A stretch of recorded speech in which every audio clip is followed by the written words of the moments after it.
안녕하세요, 샘입니다.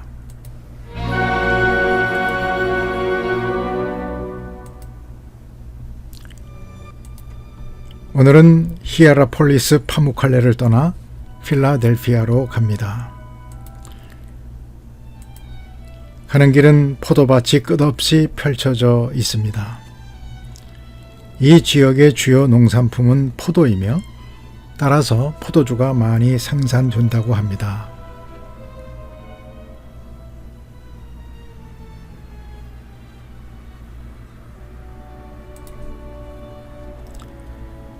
필라델피아의 현재 지명은 알라셰히르이며 여기에 계시록에 언급된 소아시아의 7교회 중 하나인 필라델피아 교회가 있었습니다.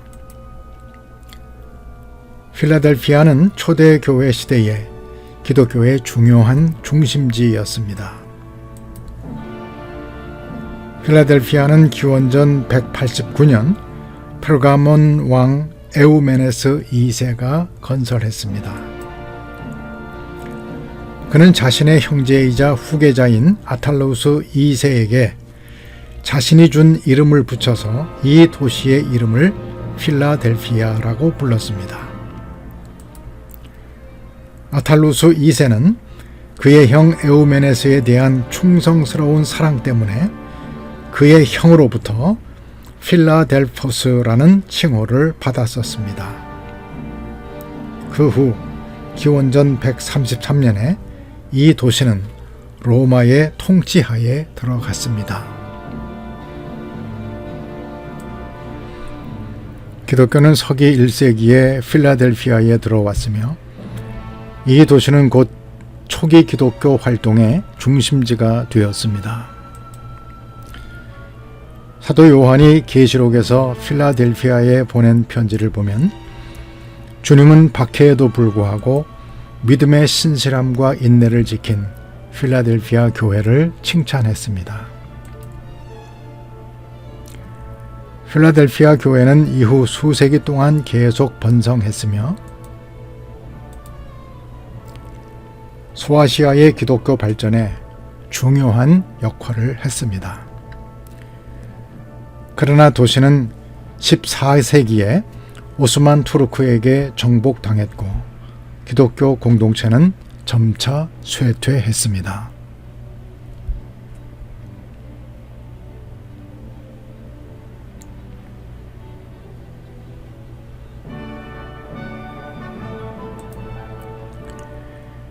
성 요한 교회라고 이름이 붙은 필라델피아 교회는 6세기에 지어졌습니다. 이 지역은 사도 요한이 순회를 하면서 목회를 했던 지역으로 사도 요한의 영향을 많이 받았습니다. 이 교회는 가난하고 약하고 핍박을 받은 교회였지만 수세기 동안 계속 부흥하는 교회였습니다. 그러나 오스만 투르크에 의해 정복당한 이후 도시의 중요성은 쇠퇴하기 시작했습니다.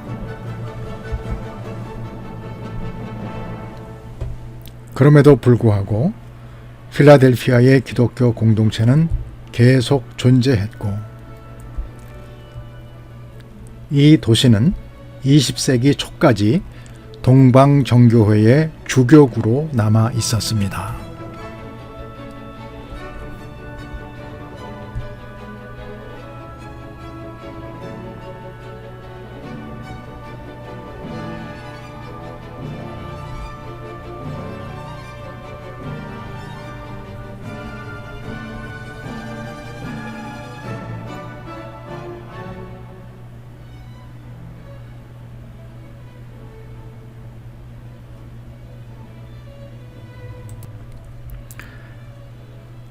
필라델피아 교회는 유대인들로부터 핍박을 받는 어려운 상황에서도 인내하며 믿음을 지켰습니다. 그런 그들에게 주님은 열린 문의 축복을 주셨습니다. 비록 유대인들 때문에 한 곳의 문은 닫혀 있었지만 천국의 문은 그들에게 활짝 열려 있었습니다. 당시 유대인들의 힘은 강력했지만 주님은 그 모임을 사탄의 회당이라고 불렀으며 도리어 그들이 필라델피아 교회의 발 아래 꿇어 엎드릴 것이라고 하셨습니다. 그리고 필라델피아 교회는 면류관을 이미 받았으며 받은 면류관을 굳게 붙잡아 빼앗기지 말라고 권면하셨습니다. 주님은 이기는 자는 내 성전의 기둥이 되게 하겠다고 약속하셨습니다.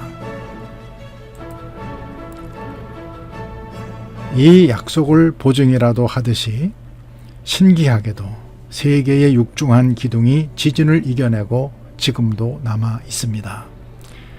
수많은 위협과 핍박을 인내하며 지켜낸 믿음이 곧 교회를 지탱하는 기둥이라는 교훈을 우리에게 주고 있습니다.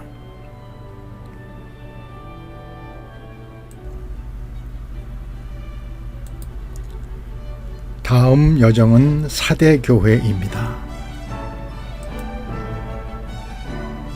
사대, 영어로 사르디스는 기원전 8세기 리디아 왕 기게스에 의해 설립되었습니다. 강과 산 사이 산기슭에 자리 잡고 있는 사르디스의 지정학적 위치는 이 도시를 난공불락으로 만들었습니다.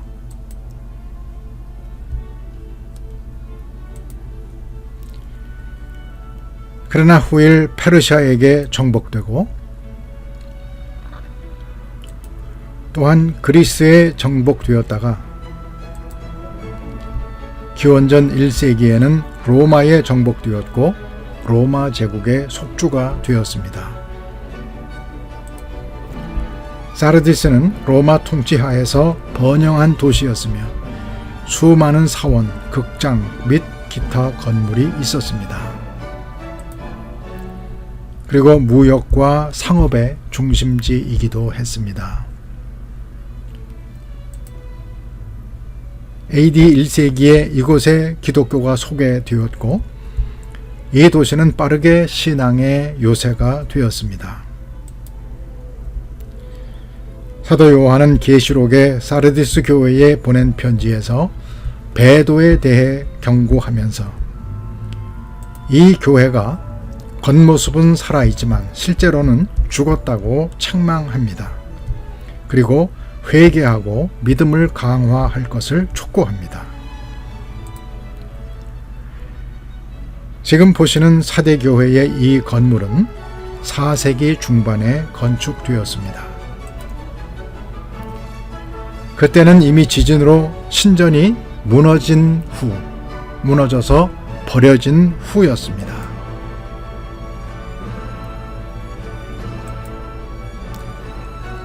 보시는 것처럼 교회 건물은 알테미스 신전의 기둥과 거의 맞닿아 있습니다.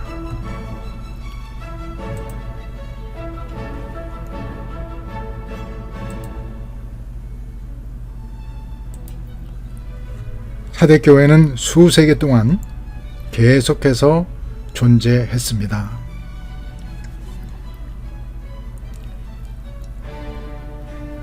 그러나 이 도시는 점차 중요성이 쇠퇴했고 14세기에는 결국 버려졌습니다.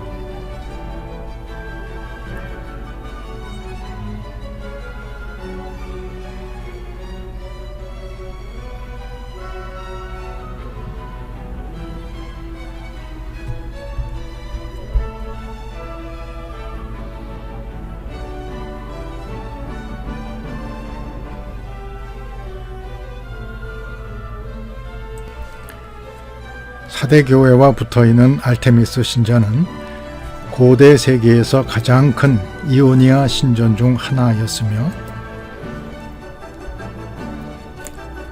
고대 소아시아의 중요한 종교 및 문화 중심지였습니다.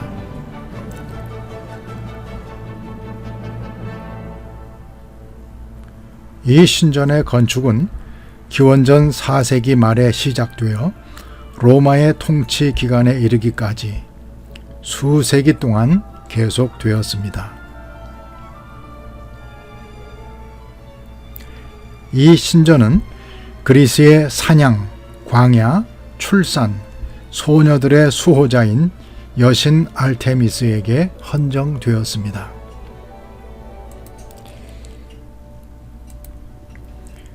이 신전은 거대한 대리석 연단, 성소를 둘러싸고 있는 이오니아식 기둥의 이중 열주, 조각품으로 장식된 정교한 지붕 등 웅장하게 디자인되었습니다.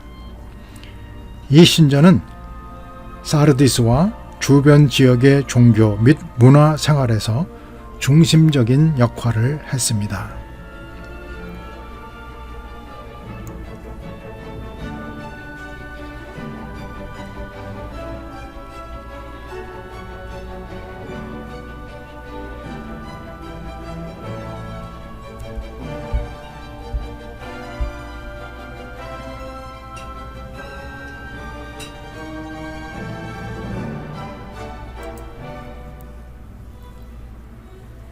신전의 역사는 복잡했는데 여러 시대에 걸쳐 건축, 파괴, 그리고 개조되었습니다. 지진과 홍수의 피해를 입기도 했으며 7세기의 지진으로 최종적으로 파괴될 때까지 중요한 랜드마크이자 사르디스의 권력과 명성의 상징으로 남아 있었습니다. 알테미스 신전과 사르디스 교회는 서로 다른 시대에 존재했으며 독특한 종교적 전통을 대표했습니다. 알테미스 신전은 그리스 여신 알테미스에게 바쳐진 이교 성소였고, 사대 교회는 로마 제국 초기에 설립된 기독교 교회였습니다.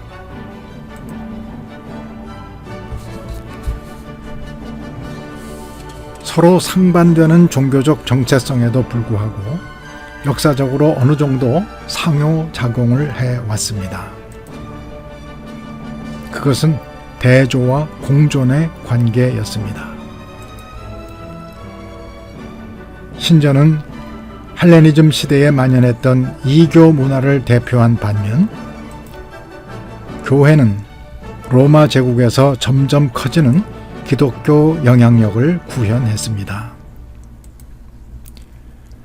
두 구조물은 근접한 공간에 공존하면서 서로 다른 세계관과 종교적 전통의 상징으로 서 있었습니다.